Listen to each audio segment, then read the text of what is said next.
namaz okusu kelbey kalat da, жалкоо болуп, анан окуйнчу. Kur'an окуй албайт, зикир чала албайт.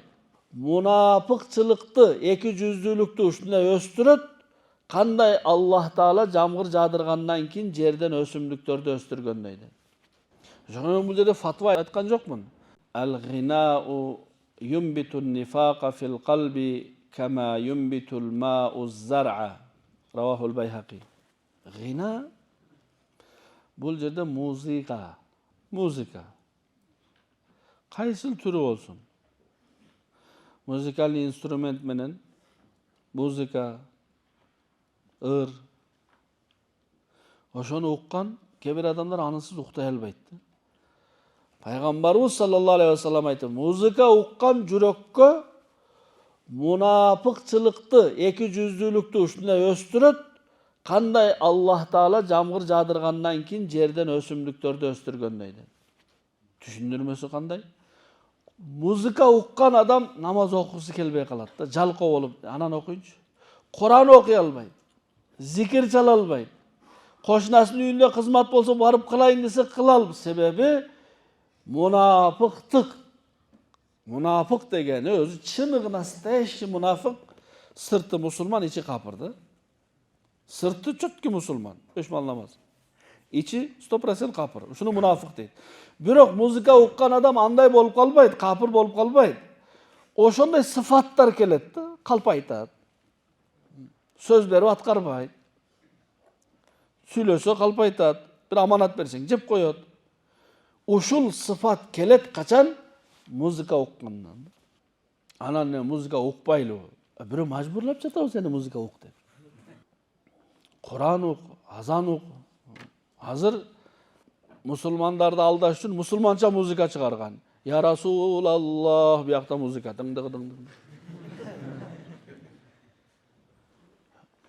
Я Расулалла дейсиңби, я Хабибалла дейсиңби, Аллаху Акбар дейсиңби? Музыка менен болот атпайбы ал? Замзамдын ичине арак кошсоң. Замзамда арак коштуруп, бул замзам деп ичкендей эле болот атат да. Я Расулалла, музыка бияктан даң-дуң. Мусулмандар баары угат аны эмне деп, Я Расулалла деп атат деп. Ошого алданып калбаш керек. Акырын синтезатор коюп койгон, ал музыканы берип кулакка жагат да.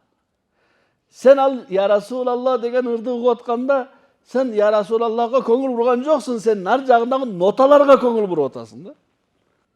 Жана 7 нота адам денесин титиретет. Ошого музыка болгон жерде жөн отурсаң дагы бутуң кыймылдай берет да. Бул адамды кыймылдатат да. Концерт болуп жаткан жерде тансага түшкөн адамдарга кулагыңды каттуу жаап туруп кармасаң, кулагың бекем жум, музыканы укпа. Бирок ошо тансага түшкөндөрдү карасаң, баардыгы айнып калган зомбиге окшойт да. Айнып калганбы дейсиң булар? Даджал адамдарды музыка менен алдайт. Азыр адамдар 7 нотаны колдонот да. До, ре, ми, фа, со, ле, си окугансыңар мектепте? 7 нотаны колдонот. Даджалда 1000 штук нотасы болот да. Айтчы. Az 7 нотага өл атасың азыр. Мешитте толтура адам, нар жакта даңгыр-дуңгур болсо жарымы чыгып кетет. 7 нотага ушунча болот атасың. А Даджалдын эшегинин ар бир түгүнүн астынан бирден нота чыгат да. Анда эмне болот? Ээрчисиң да анан. Бир жерде баян болот, бүгүн бир муфтий келет, дамла келет, жакшы сөз айтат десе, 50 адам, 40 адам, ашып кетсе 100 адам болот. Баланча келет экен, ырды айт экен десе месте калбайт. Сатылат плюс. Даджал келсе эмне болот? Бесплатный аныкыча. Даджал бүт дүйнөнү кыдырат. 40 күндө бүт дүйнөнү кыдырып чыгат ошол өзүнүн азгырыгы менен, фитнасы менен, музыкасы менен. Ошондон бул жерде фатва айткан жокмун. Музыка эмне, арамбы, адалбы? Анар бир адам өзү барып фатва бөлүмүнөн сурап алсын.